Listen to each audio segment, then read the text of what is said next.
Corbin Burnes is wanting to get paid like an ace. Like, he clearly thinks he should be paid like an ace. And at one point he was, right? Like, legitimately was. In 2021 into the first half of 2022, he clearly was that.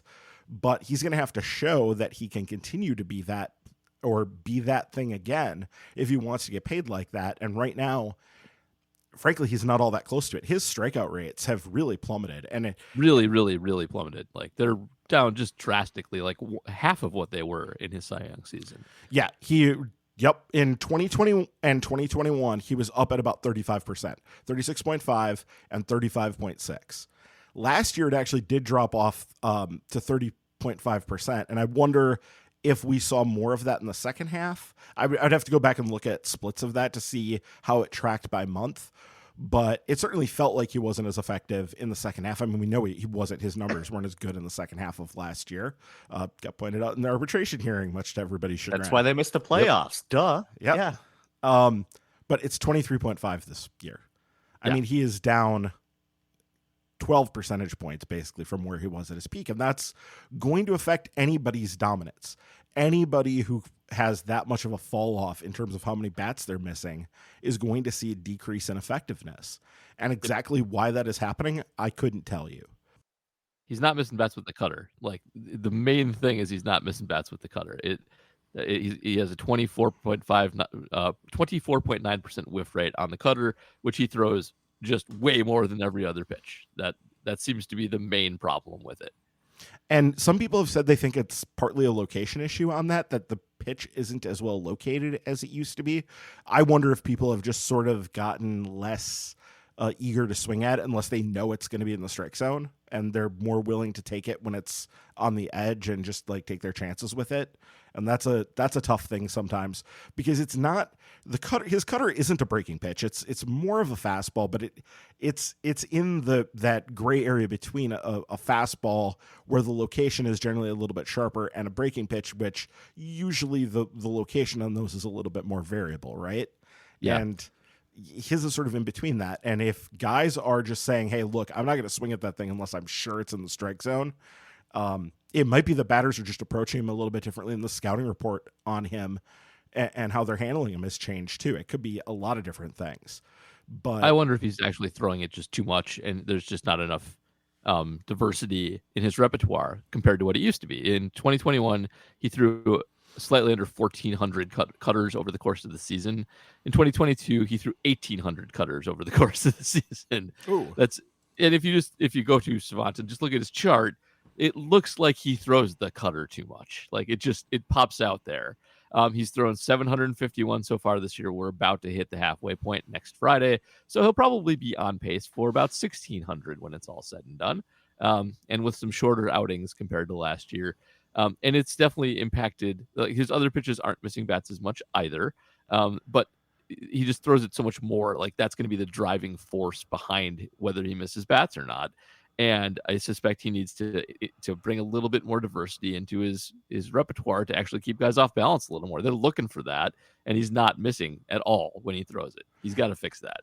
Yeah, and guys do need to, even if it's what you're doing is working, you need to keep changing and sort of mixing it up. That's what the really great pitchers do, is they're always looking for that next trick that they can use, even if things are going fine. And he's sort of in a position where things aren't really going fine for him anymore. He's below what I'm sure his standard is, where he would like to be.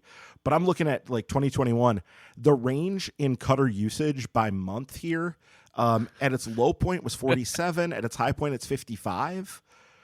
This year, it ranges between 51 and 56. Well, 57 this month. It's just about 57 this month.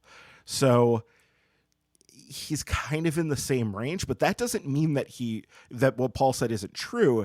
He might need to make changes sort of preemptively here. Even if what was once working is no longer working, then it's time to change it, even if you can't quite figure out why it's not working as effectively as it did. So it often just comes down to pitchers need to evolve and keep their stuff moving. Did you hear this story this week about how Wade Miley, whose grip did he see? It was Paul Skeens, right?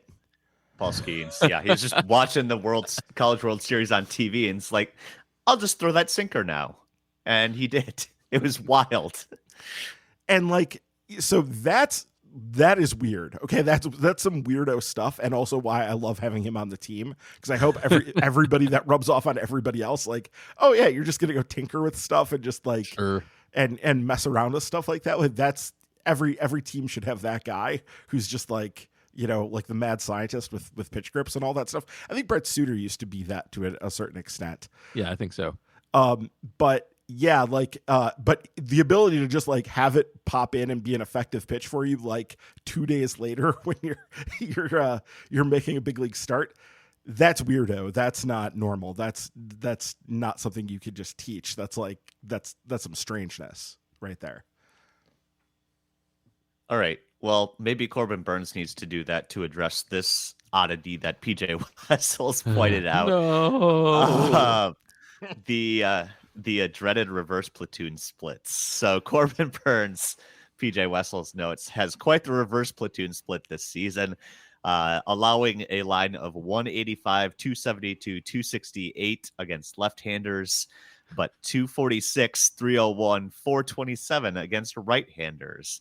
Last season was almost a reverse platoon split.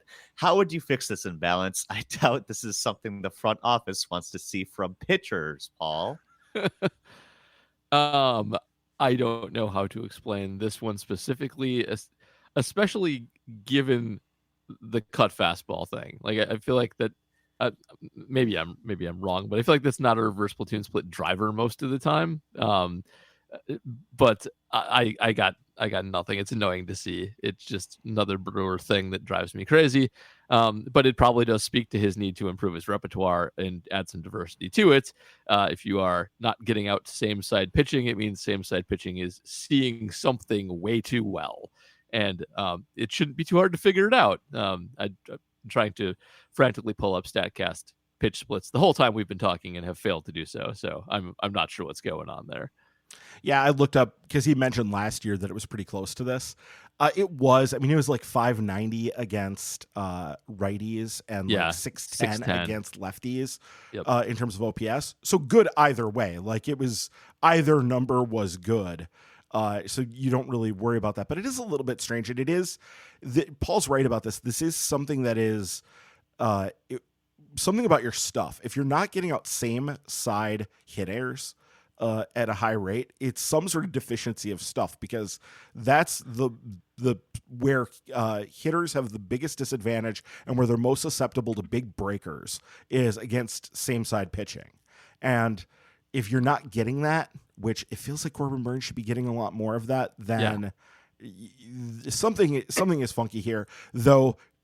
There's a good chance there's at least a substantial amount of noise in this as well. Like, this could be propped up by just like eyeballing it. This could be propped up by, you know, a few homers, basically, like a few dingers going out of the yard. And those can be kind of sui generis events. And so you don't want to read too much into like a guy giving up a dinger in any one sort of situation. So, but yeah, there's something here where like his stuff should be better than this against right-handed batters for sure.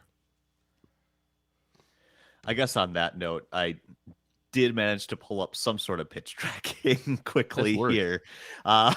So just looking at his pitch breakdown, obviously he's not going to throw a changeup to a right-handed batter. That just doesn't really work well. So he, against righties, throws sinkers and sliders a lot and almost never throws those to lefties. So according to, I don't know if this is updated through Sunday or not, but he'd only throw in 9 sinkers to lefties all year and 2 sliders to lefties all year. So those seem to be his righty pitches, and those account for 4 of the 12 home runs he's given up this year. So 7 are cutters too. So it's either the cutter or the sinker or slider that he's giving up home runs. So that might be your right-handed home runs there, the sinker and the slider. The slider has been like his best pitch. He doesn't throw it much. It's his 4th volume-wise, but he actually generates a ton of whiffs on that thing. So if I had to bank on it, I would bank on that sinker being the problem, but could be wrong. So it generates the most whiffs, and he doesn't use it that much, huh? Yeah. It's hard to understand. So hard to understand. Fair weather. Farewell.